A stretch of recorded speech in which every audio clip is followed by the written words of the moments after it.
पळ काढला राजेश टोपेने आणि राजेश टोपेने तर रसद पुरवण्याचं काम केलं, एकनाथ शिंदेने रसद पुरवण्याचं काम केलं आणि राजेश टोपे आमच्यापाशी 1 मिनिट बसतात आणि जरांगेच्या पायथ्याला आमच्या उशाला 1 मिनिट बसतात, पण जरांगेच्या पायथ्याला 1-1 तास बसतात आणि एक वेळा नाही हॉस्पिटलला आलं तरी तिथं हजर होतात, उपोषण स्थळी हजर होतात आणि पूर्ण राजेश टोपेची यंत्रणा जरांगेंना सपोर्ट करण्याचं काम करते। हे चाल आज नाभिक चॅनलच्या माध्यमातून नक्कीच त्यांना कुठेतरी पाहायला मिळेल। हे आपण बोललेलो जरांगेंनी जात पाहून फक्त काम केलं, त्यांच्या लोकांना निवडून आणण्यासाठी यांनी प्रयत्न केले।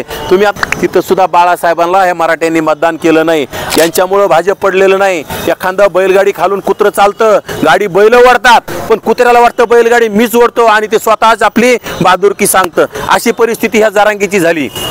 राज्यात इंडिया आघाडीला राजकारणात असेल, समाजकारणात असेल, अनेक दिवसापासून आपल्या पिढ्या त्यांच्या ओझ्याखाली दबलेला आहोत।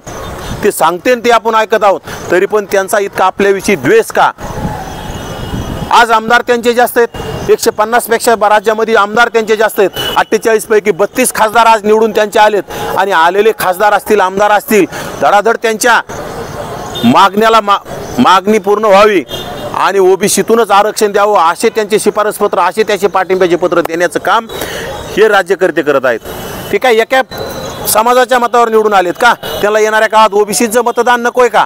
हे सुद्धा त्यांनी स्पष्ट केलं पाहिजे। परवा मी माझ्या पत्रकार परिषदेमध्ये जे आपण आजपर्यंत पुरोगामी विचाराचे शरद पवार साहेब म्हणत आलोत, आपण त्याला जाणते राजे म्हणत आलोत, शरद पवार साहेबांना मी सुद्धा प्रश्न केला की साहेब तुमचे राजेश टोपे आमच्या आंदोलनाकडे 10 दिवस पाठ दाखवली नाही, 10व्या दिवशी येऊन कुठतरी 1 मिनिट बसले आणि कुठतरी मला एकट्याला बोलले आणि हाकेसर ब्रश करत होते, तोपर्यंत राजेश टोपे पळ काढला राजेश टोपेने आणि मी त्याला म्हटलो की आमच्या आंदोलनाला तुम्ही पाठिंबा काय देता, नुसतं येऊन आम्हाला काय भेट देऊन काय फायदा आहे?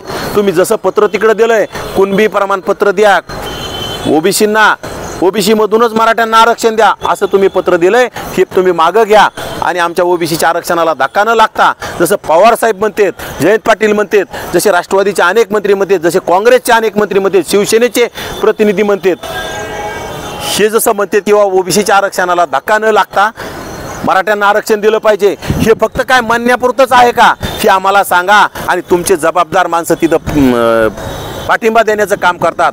राजेश टोपेने तर रसद पुरवण्याचं काम केलं, एकनाथ शिंदेने रसद पुरवण्याचं काम केलं आणि राजेश टोपे आमच्यापाशी 1 मिनिट बसतात आणि जरांगेच्या पायथ्याला आमच्या उशाला 1 मिनिट बसतात, पण जरांगेच्या पायथ्याला 1-1 तास बसतात आणि एक वेळा नाही हॉस्पिटलला आलं तरी तिथं हजर होतात, उपोषण स्थळी हजर होतात आणि पूर्ण राजेश टोपेची यंत्रणा जरांगेंना सपोर्ट करण्याचं काम करते। हे चाललंय का राज्यामध्ये? ज्या राजेश टोपे आजपर्यंत ओबीसीच्या जीवावर निवडून आले, मग असे बोलायला गोड बोलायचं, खांद्यावर हात टाकायचा आणि ओबीसी आमचे भाऊत म्हणायचं आणि ओबीसीच्या पाठीत खंजीर खुपसण्याचं काम ह्या लोकांनी सुरू केलंय।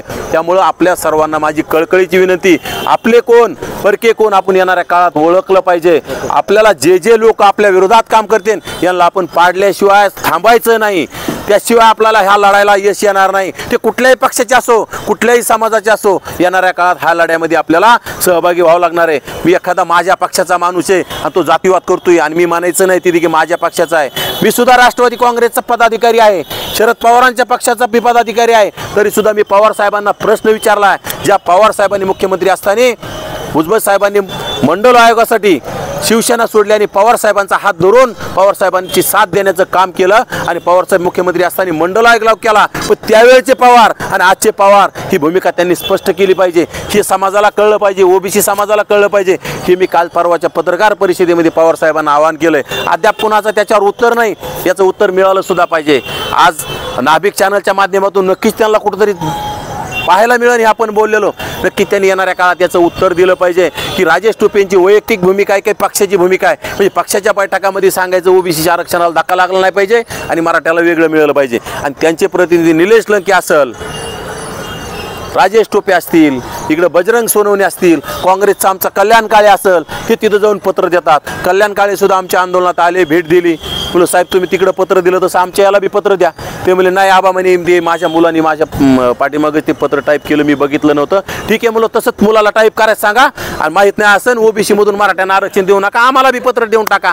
जसे कल्याण काळे उठले, थांबा ना साहेब थांबा ना 2 मिनिटं बोला, कल्याण काळे पळून गेले। म्हणजे यांच्या मनात जातीय द्वेष, यांना आपले मतं चालतात पण आपले माणसं चालत नाही. बघा जरांगेने आदरणीय आदरणीय बाळासाहेब आंबेडकरांनी जरांगेंची भेट घेतली, जरांगेंच्या आंदोलनाला पाठिंबा दिला आणि नंतर आपण सोबत निवडणुका लढवण्याचा सुद्धा त्यांच्याकडे मानस व्यक्त केला. परंतु जरांगेंनी जात पाहून फक्त काम केलं आणि वारंवार सांगायचं की मी उमेदवार टाकणार, कुठं उमेदवार टाकला नाही आणि फक्त त्यांच्या लोकांना निवडून आणण्यासाठी यांनी प्रयत्न केले. तुम्ही आता सरळ सरळ जातीवाद बघा. बाळासाहेब आंबेडकरांनी त्यांना पाठिंबा दिला, मग या जरांगेला तिथं जमत नव्हतं का अकोल्यामध्ये जाऊन बाळासाहेबांच्या समर्थनार्थ एखादी सभा घ्यायला आणि बाळासाहेबांसाठी आवाहन करायला की बाळासाहेबांना मराठ्यांनी मतदान करावं? बाळासाहेब निवडून आलेले यांना जमत नाहीत का? बाळासाहेब निवडून आले असते त्यांचं काय वाईट झालं असतं? तिथं सुद्धा बाळासाहेबांना हे मराठ्यांनी मतदान केलं नाही आणि फक्त म्हणायचं की आमच्यामुळं भाजप पडलंय. यांच्यामुळं भाजप पडलेलं नाही. एखादा बैलगाडी खालून कुत्रं चालतं, गाडी बैल ओढतात, पण कुत्र्याला वाटतं बैलगाडी मीच ओढतो आणि ते स्वतःच आपली बहादुरकी सांगतं. अशी परिस्थिती ह्या जरांगेची झाली. राज्यामध्ये मुस्लिम आणि दलितांनी संविधान विरोधी हे भाजप कृत्य करू लागलं म्हणून कुठतरी इंडिया आघाडीला, इथं पत्रकार बांधव आहेत संतोषराव उगले यांना माहिती आहे चांगलं, इंडिया आघाडीला सपोर्ट करण्याचं काम राज्यातल्या ओबीसीने सुद्धा बऱ्याच प्रमाणात भाजपच्या विरोधात मतदान केलंय, जास्त प्रमाणात भाजपच्या विरोधात केलंय. शेवटी कुठलाही पक्ष असेल कुठतरी चुकीचं शेतकरी विरोधी धोरण घेत असेल, महागाई होत असेल तर अशा ठिकाणी सरकारवर राग असतो आणि लोकांनी तो व्यक्त केला. परंतु हा व्यक्ती काय म्हणतो की मीच केलं आणि राज्यातले अनेक आमदार खासदार त्याच्याकडे लोटांगण घालून त्याला असं साहेब साहेब साहेब साहेब करत त्याला पत्र द्यायला आले की त्यांना असं वाटायला लागले की आम्ही फक्त जरांगीच्या जीवावर निवडून आलोत. परंतु ह्या लबाड प्रतिनिधीला मी सांगतो की तुम्ही ओबीसी जीवावरून आले. हा कल्याण काळेला मी सांगतो की कल्याण काळेला ओबीसीने सुद्धा मतदान केलं, एससीने केलंय, मुस्लिमांनी केलंय. मग तिथं तो म्हणत नाही मुस्लिमांनी केलं, तिथं मुस्लिमाला पाठिंबा दिला पाहिजे ना त्यांनी. इथं इम्तियाज जलील होते, इथं सुद्धा कसं काय त्यांनी बरोबर संदीपान भुमरेच बरे काढले. सुरुवातीला तर त्या सर्वेमध्ये 3 नंबरला दाखवत होते.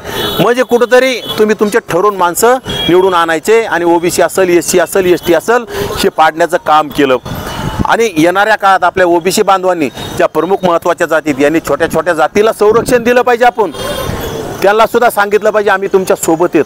नाहीतर काय होतं, छोट्या छोट्या समूहात छोट्या छोट्या जातीतल्या लोकांना काय वाटतं की आपला कोणी वाली नाही, आपल्याला त्रास झाला आपल्याला कोणी येणार नाही. किती म्हणजे जातीवाद. माझ्या नाभिक समाज बांधवांचे तिकडे गंगामासला तालुका माजलगाव इथे दुकानं फोडण्याचं काम केलं ह्या जातीवाद्यांनी. बीड जिल्ह्यामध्ये आपल्या लोकांच्या हॉटेल जाळल्या, घरं जाळले, गाड्या फोडल्या, गाड्या जाळण्याचं काम केलं. आमच्यासारख्या चळवळीत काम करणाऱ्या गरीब कुटुंबाच्या, शेतकरी कुटुंबातल्या लेकरांच्या आम्ही चळवळीत काम करतो. आम्हाला सुद्धा धमक्या देण्याचं हे जातीवादी लोक करतात. परंतु आम्ही जोपर्यंत तुमच्यासारख्या आमच्या सोबत आहेत आणि समाजात आमच्या पाठीशी उभा राहिला आम्ही यांच्या धमक्याला भीक घालणार नाहीत. आणि ठीक आहे ना, आम्ही ठरवलंय हाके असेल मी असेल, आमचा बळी जरी गेला याच्यामध्ये, आम्ही शहीद जरी झालो तर समाजासाठी झालोत हा इतिहासात कुठेतरी नोंद होईल आणि समाजासाठी कोणी लढलं पाहिजे यासाठी आम्ही पुढे गावलो. आम्हाला कुठला स्वार्थ नाही आणि येणाऱ्या काळात सुद्धा आम्हाला स्वार्थ करायचा नाही. परंतु जोपर्यंत ओबीसीचं आरक्षण होत नाही, जोपर्यंत जरांगे शांत होत नाही तोपर्यंत आम्ही सुद्धा शांत होणार नाहीत. कारण की जरांगेचा मागण्या पूर्ण असंविधानिक आहेत आणि आपल्या पूर्ण मागण्या संविधानिक आहेत. आपण मागतोय काय? आपल्याला डॉक्टर बाबासाहेब आंबेडकरांनी संविधानात दिलेलं आमचं ठेवा म्हणतो, असणारं 27% ताट आम्हाला राहू द्या म्हणतो. बाळासाहेब आंबेडकरांनी सुद्धा पाठिंबा देताना सांगितलं मराठ्यांचं ताट वेगळं पाहिजे, ओबीसीचं वेगळं पाहिजे.